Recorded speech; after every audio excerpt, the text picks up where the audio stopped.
Recently, my dog stopped being able to hear. Henry has always meant stability to me. He's been my best friend since I was 5 years old, and if I had any problems, I would sit in his bed with him and tell him everything. I know he never understood what I was saying, but there was something about the way he would look at me so intently that I felt like he did. One time we created a little routine that we did so often that I could just do simple gestures and he'd know what I meant.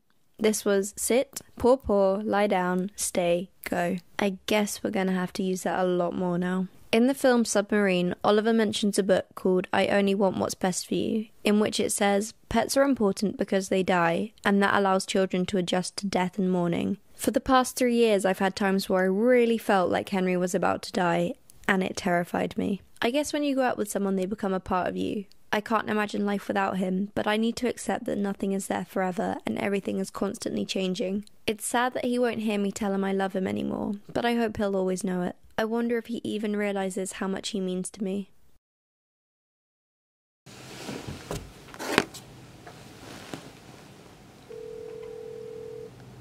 Hi Mum, sorry I missed your call. Wait, what? Slow down. What's wrong with him? What do you mean? How risky did the vet say it was? No, I want to say goodbye. I can probably get there for Friday. Can he cope that long? I don't want him to be in pain any longer than he has to be.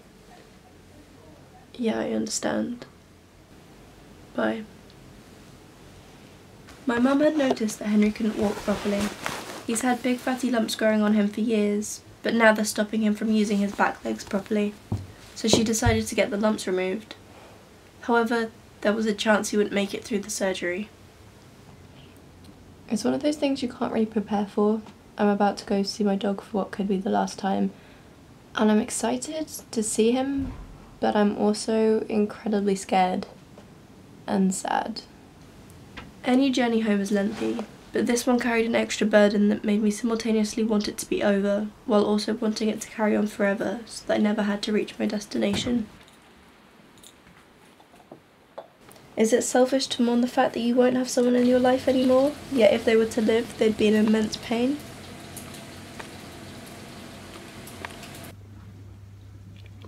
It's so scary seeing someone for what you think could be the last time ever.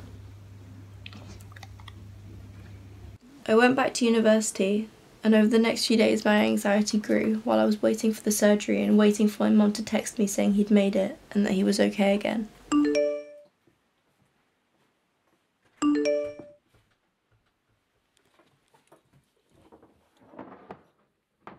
I wish I could say it was fine after that. I mean, it was.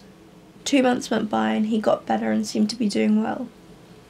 You know when something bad's about to happen and then suddenly it all works out and you get lured into a false sense of security and then suddenly it goes wrong again and it's even worse the second time. I got this text.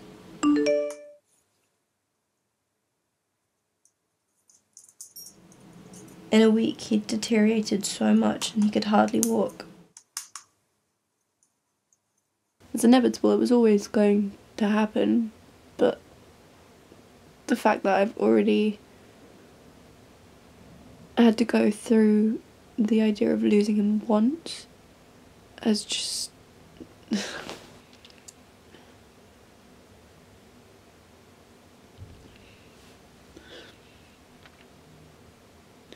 find this really hard to understand, so I can appreciate that you might be thinking, oh, what the hell have I got myself into here? Being with a guy with less of an emotional... So we've had to bring the date forward by a few days because he's got really bad diarrhea. And my mum took him to the chiropractor and could hardly touch his back without him like squirming and snarling.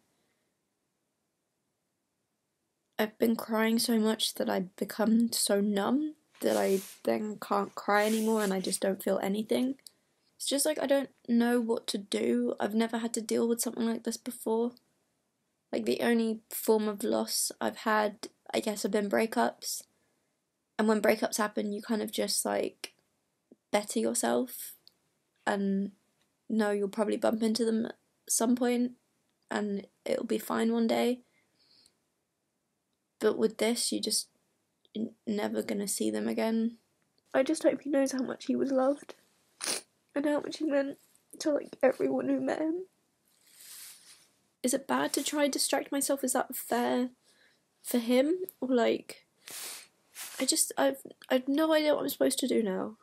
It's just, I'm losing my best friend tomorrow and there's nothing I can do.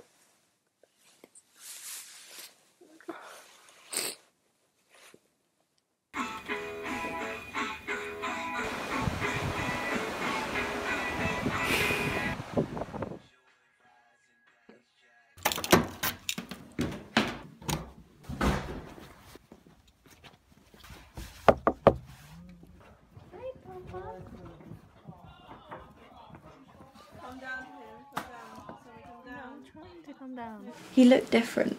He looked exhausted. He looked like he was fighting for every minute.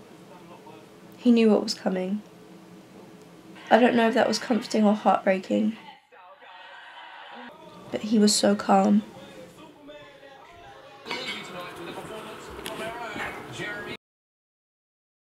The next day was horrible.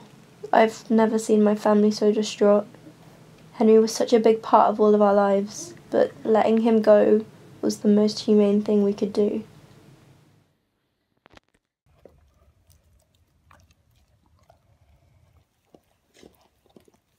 While trying to give him a last hug, he was still wincing in pain, and I knew that this was the right thing, but it didn't make it hurt any less. Just go and meet them, darling. Oops, everyone's coming.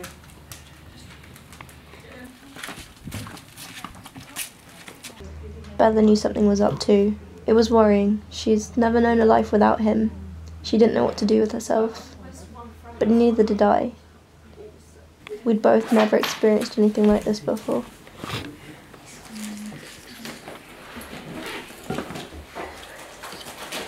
Watching him live, trying to, so that he can feel something nice rather than... Is it okay for humans to be able to control another animal's life and decide when the day's done for them? The actual injection is an overdose of anaesthetic, and he will just drift away from that. A lot of dogs will take quite deep kind of breaths, even like a gasping breath after they've been put to sleep. That's quite a normal thing. For years I've been checking up on him while he's been sleeping to make sure he's still breathing. The process was quick and relatively harmless. It was as if he was drifting off to sleep, but this time I didn't have to check if he was still breathing. As cliche as it sounds, a massive chapter in my life has ended, but he taught me about unconditional love, and that will be with me forever. He was loved, and he brought so much joy. I'd like to think that he knew that. He died surrounded by the people that loved him, and he went peacefully.